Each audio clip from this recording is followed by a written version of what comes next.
Bonjour, c'est moi. Oh là là, ça fait tellement longtemps que vous n'avez pas vu ma petite tête sur cette chaîne. Je ne vous ai pas oublié, je pense très souvent à vous, mais il me fallait le temps de prendre le temps de refaire une vidéo. Je suis revenue de mon voyage en Allemagne il y a 3 mois maintenant. Il me fallait un peu de temps pour retrouver mes marques, etc., etc. Je vous expliquerai ça un petit peu plus tard dans la vidéo. Regardez qu'est-ce qu'il y a derrière moi. Mes machines à coudre. Franchement, ça me fait un peu un truc de les retrouver. Je n'ai pas fait de couture depuis 10 mois. Waouh. Donc vous l'aurez deviné, on repart pour la couture.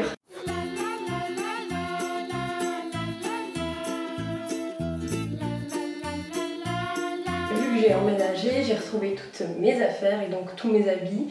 Mon Dieu, qu'est-ce que j'en ai beaucoup, énormément. Et il y a des habits que je n'aime plus. Au lieu de les jeter ou je ne sais quoi, et bien je me suis dit que j'allais les upcycler. Je pense qu'il y aura plusieurs vidéos de ce type. Le but c'est pas de faire juste un upcycling, le but c'est de faire une tenue entière par vidéo. Donc voici la tenue que j'ai décidé d'upcycler. J'ai un pantalon carolé un peu slim que je mets plus. Ce pull noir qui malheureusement a des taches de javel qui ne partent pas. Je vais également transformer un vieux jeans que je ne mets plus en un sac, un petit tote bag. Et j'ai fait une esquisse pour voir un petit peu ce que ça allait donner et je vous montre ça. On va transformer le pantalon carolé en une longue jupe. Là il n'y aura pas grand chose à faire, juste le raccourcir. Et après je me suis dit que ça pourrait être cool de faire un tote bag en jeans. Et pendant ce temps, je me suis dit que ça serait chouette de vous raconter un petit peu mon voyage. Je sais pas si vous avez suivi, mais je suis partie donc 7 mois en Allemagne toute seule. Et voilà, c'était fou comme expérience. C'était mon premier voyage seul et si long. Donc quand j'y repense aujourd'hui, j'ai l'impression que c'est un vague souvenir. Et en même temps, je sais que je l'ai vécu et c'était il y a pas si longtemps que ça, mais ouais, c'est trop bizarre comme sensation. Donc je suis arrivée dans un premier temps dans une campagne allemande, dans le nord de l'Allemagne. Vers la mer. J'ai travaillé dans un hôtel. Ça a été compliqué au début parce que c'est vraiment la campagne. Il n'y avait rien. Pour vous faire une idée, je devais marcher 40 minutes pour arriver à la ville la plus proche. Et si je voulais sortir de cette campagne, je devais donc obligatoirement marcher 40 minutes pour pouvoir prendre un train ou un bus. À la fois c'était dur, parfois, parce que je me sentais très seule comme je l'ai jamais été. Et en même temps, je crois que c'est arrivé au bon moment de ma vie parce que ça m'a vraiment fait du bien de faire une pause avec très peu de sociabilisation, avec un rythme de vie général très calme. Mes premiers jours là-bas ont été difficiles, forcément. J'avais quitté ma famille, mes amis, et je me retrouvais toute seule dans ce pays que je ne connais pas, avec cette langue que je ne parle pas. Et après, petit à petit, je me suis adaptée au lieu. J'ai fait 4 mois là-bas, ça a été comme 4 mois de vacances, mais vous voyez dans le sens vacances, je sais pas comment expliquer, d'apaisement un petit peu. Après, je vais pas vous mentir, j'ai vécu quelques histoires un petit peu rigolotes. Par exemple, le train, c'était un vrai délire pour comprendre comment ça fonctionnait. Je me trompais tout le temps, et pareil pour les bus. C'est-à-dire que c'est une campagne tellement perdue, on va dire, que en fait le soir, si tu veux que le bus y vienne, il faut appeler un numéro, et c'est pas un bus qui vient, c'est un taxi, et il t'amènera à l'arrêt de bus que tu veux. Mais tu dois appeler une demi-heure avant, et ils font venir un taxi, et tu peux l'utiliser avec ton ticket de bus normal. Mais faut le savoir ça, hein. Faut le savoir qu'il faut appeler le bus quand même. Donc évidemment je me suis fait avoir quelques fois. Il y a eu aussi ce train qui, je ne sais pas pourquoi, se sépare en deux au milieu du chemin. Et si t'es dans la mauvaise partie du train, tu repars au point de départ. Là aussi, je me suis trompée quelques fois. J'ai voulu sortir et un petit peu faire la fête et espérer rencontrer du monde. Et il y avait une boîte de nuit. Aller en boîte de nuit là-bas équivaut donc à marcher 40 minutes toute seule dans le noir au milieu de champs. Donc c'était bien flippant. Et je suis allée dans cette boîte de nuit et un homme a décidé de faire copain-copain avec moi, quoi. Sauf que moi j'étais un peu contente de parler avec quelqu'un, je me suis dit yes, je me fais un pote. Et en fait, non, voilà, c'était clairement de la drague. Et même plus que de la drague, il m'a vraiment suivi partout dans cette boîte de nuit. Et en plus, il ne parlait ni français, ni allemand, ni anglais. Donc pour se faire comprendre, c'était un calvaire. Je peux vous dire que je suis pas rentrée à pied après ça, hein. J'ai appelé un taxi. Taxi qui, précisons-le, est quasi autant cher qu'en Suisse. Un vrai plaisir, et évidemment, dans une petite campagne comme ça, pas de Uber.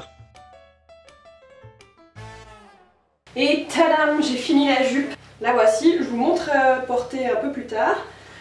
J'ai également coupé le pull pour que ça fasse un crop pull. Vu que c'est une matière pull quoi, j'ai pas particulièrement besoin de faire de finition, ça va pas s'effilocher. Je pense que je vais juste le laisser comme ça, tout simple. Et maintenant on va s'attaquer au sac. Donc en premier lieu, je vais prendre toutes les parties qui m'intéressent. J'aimerais garder cette poche avant ici, donc je vais couper sur la couture ici. Bon, des anecdotes, j'en ai à peu près 1 million à vous raconter, mais j'aurai pas le temps de vous résumer 7 mois dans une seule vidéo. Du coup, je me suis dit que de temps en temps, j'allais vous raconter quelques de mes anecdotes en Allemagne. Comme je fais dans cette vidéo, dites-moi si ça vous plaît, si vous aimez bien un peu ce format-là de me voir coudre en fond et par-dessus en voix off, que je vous raconte un petit peu mes petites aventures. Quoi qu'il en soit, continuons sur ce petit voyage. Après avoir fait 4 mois dans ma campagne allemande, je suis allée 3 mois à Berlin.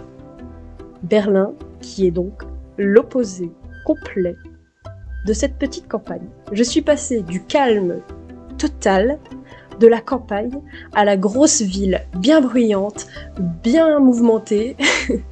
C'était assez fou le contraste. Il m'a fallu à peu près 1 mois et demi pour m'adapter à ce nouveau lieu. Je crois que le contraste était tellement violent que, je sais pas, mon cerveau a un peu bugué. Pendant 1 mois et demi, j'étais là, mais sans être là.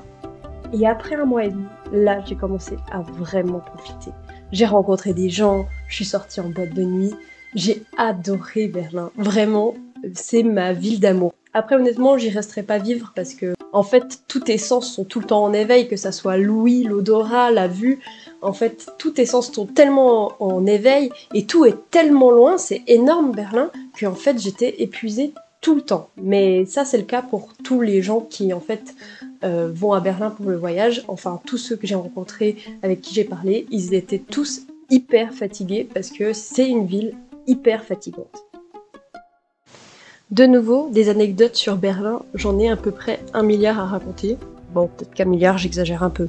Mais si vous avez vu ma vidéo où j'essaye de rentrer au Berghain et que vous attendez toujours la réponse, non, je n'ai jamais réussi à rentrer au Berghain. Bon, comme vous voyez, ma couture avance bien et j'arrive vers la fin. Donc je vous raconterai un petit peu plus d'histoire dans la prochaine vidéo. J'espère que ce montage vous aura plu. Moi j'adore vous raconter mes petites anecdotes, donc j'espère que ça vous plaît parce que j'aimerais bien en faire d'autres honnêtement. Donc je vous laisse avec le résultat. Dites-moi ce que vous en pensez en commentaire. C'est la fin de cette voix off. Je vous fais plein de bisous et à bientôt. Donc voici le résultat. Franchement, j'aime trop. J'aime trop. J'aime trop, je suis trop fière, je suis trop contente. Je suis trop contente d'avoir repris la couture. Donnez-moi votre avis sur cette tenue. Est-ce que vous aimiez mieux avant? Je vous remets pour souvenir. Ou est-ce que vous aimez mieux comme ça? Je vous remercie d'avoir regardé cette vidéo. Je vous remercie d'être toujours là, si vous êtes toujours là. Après ces quelques mois d'absence. Donc je vous dis à bientôt pour des prochaines vidéos. Et portez-vous bien. Bisous. Oh, et bon bah, je suis de retour quoi. La voix off est de retour. Sauf que là, bon, c'est la fin de vidéo quoi, donc j'ai plus grand chose à vous raconter. Donc qu'est-ce que je fous là? Bah peut-être je peux vous dire de vous abonner, ça serait cool. Après vous faites ce que vous voulez, hein, je vous mets pas un couteau sous la gorge. Mais vas-y, abonne-toi. Pardon, c'était un peu agressif peut-être. Voilà. C'est long, hein? Vous êtes encore là? Allô? Y'a quelqu'un? Bon bah moi je vais y aller, hein. Allez. Allez, bisous!